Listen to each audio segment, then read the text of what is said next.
ស៊ូដើម្បីគ្រប់ព្រះចែកជីវិតកូនប្រុសព្រៀបបានដូចរឿងនិទានតាំងជាអ្នកក្លាហានចិត្តអ្នកត្រូវតែហ៊ានដាក់ដៃឲ្យមុំបោះដៃអ្នកឲ្យចង់សត្រូវចង់មកតែធ្វើមុខឲ្យស្មើធ្វើមុខឲ្យត្រង់បើខ្លាចសំចោឲ្យទឹកស្នឹកចេញឲ្យឆ្ងាយតោះចង្កេះមិនចង់ក្បាលអ្នកនឹងឆាយបើពិតស្លាប់ជាពិតតែបើ fact you die ចំវត្តស្ទងខាងក្រៅតែប្រយ័ត្នផងកាយយើងនៅតែធ្វើរត់មើលយើងនៅតែស្គាល់គេនឹងគិតមិនដល់គេនៅតែឆ្ងល់គេនៅតែឆ្ងល់មើលទៅចិត្តមិនត្រូវគេនៅតែបត់គេនៅតែបត់នេះគេហៅជីវិតសុខឲ្យដល់គេឲ្យដល់ជីវិតវាគ្រាន់ជារឿងព្រេងអ្នកខ្លះមិនដោយទៅតាមមេសងខាងទៀងនៅពេលស្អែកតស៊ូដើម្បីទៅព្រះចែកជីវិតវាគ្រាន់ជារឿងព្រេងអ្នកខ្លះមិនដោយទៅតាមមេសងខាងទៀងនៅពេលស្អែកតស៊ូដើម្បីទៅព្រះចែក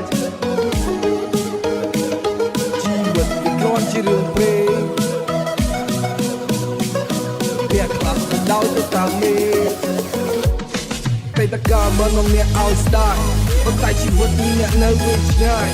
ជីចិត្តប៉ុន្តែកុំឲ្យជីកាយអោយយ៉ាមេង hip hop for life ដើមជើងកំពុងតែមានការគ្រួសារកំពុងតែផុតទុកចូលព្រៃអ្វីជាឈ្មោះមុខដកអាវុធទៅតាមបណ្ដាពុក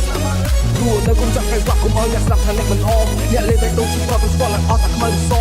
ក៏គាត់អ្នកជាអ្នកកុំឲ្យចែកនៅជឿលើពាក់គោលដៅដែលបាញ់ទៅចាំតែត្រូវឲ្យអ្នកនឹងឈ្នះមិនខ្លាចពីជីវិតលេងសូន្យ